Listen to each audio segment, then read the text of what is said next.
भगवान बिरसा मुंडा यांची जयंती जनजाती गौरव दिवसाच्या निमित्ताने आपण साजरी करतो। ही त्यांची 150वी जयंती देशाचे प्रधानमंत्री माननीय नरेंद्र मोदीजींनी हे जनजाती गौरव वर्ष म्हणून साजरं करण्याचं ठरवलंय।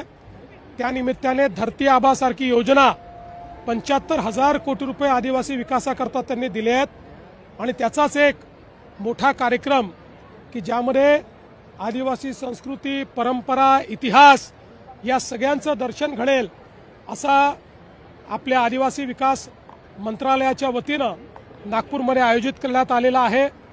हजारो लोक राज्यभरातून या ठिकाणी आलेले आहेत। अतिशय सुंदर आदिवासी कला आणि संस्कृतीचं प्रदर्शन या ठिकाणी आहे।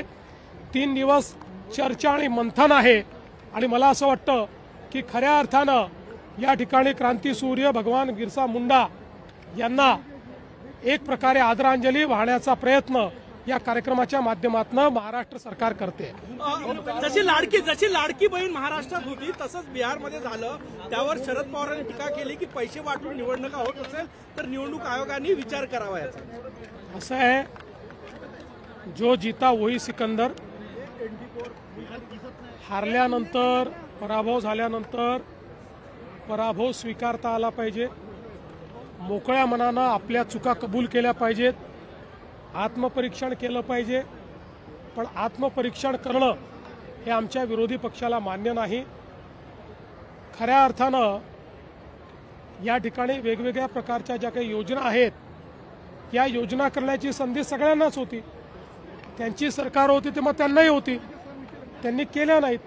आम्ही योजना केल्या, त्या लोकांना आवडल्या आणि लोकांनी आम्हाला मतदान केलं, त्यावर लोकांना दोष देण्याचं कारण काय? राहुल गांधी ने कहा कि समीक्षा करेंगे, राहुल गांधी ने कहा है कि समीक्षा करेंगे। कल वो कह रहे हैं कि शुरुआत से निष्पक्ष नहीं था चुनाव। देखिए, मैंने इसके ऊपर कल ही बोला है, मैं बार बार नहीं बोलूँगा। मैंने कल ही बता दिया है कि वो जब तक आत्मपरीक्षण नहीं करेंगे वो मट्टी में ही जाएंगे, मट्टी पलीती होगी। अजित पवार यांनी अमित शहांची भेट घेतली आहे, पवार प्रकरणात काही चर्चा होणे शक्य आहे? मला वाटत नाही। मला असं वाटतं की राज्यातल्या काही मुद्द्यांवर त्यांनी ती भेट घेतलेली आहे। महाराष्ट्रात विभाजन होणार अशी दहशत आहे ग्रामीण भागामध्ये सगळ्या ठिकाणी, त्यावर मी बैठक घेणार आहे, कालच सांगितलं। काँग्रेस मुंबईमध्ये स्वतंत्र लढणार आहे, काँग्रेसची घोषणा केली मुंबईमध्ये ते स्वतंत्र लढणार आहे। विरोधी पक्ष एकत्रित लढतोय का स्वतंत्र लढतोय यापेक्षा मुंबईच्या जनतेचा महायुतीवर विश्वास आहे। जनतेने महायुतीचाच महापौर बनवण्याचा निर्णय घेतलेला आहे, त्यामुळे निश्चितपणे कोण काय लढतं हा त्यांचा प्रश्न आहे, मात्र या ठिकाणी महायुती निवडून येईल।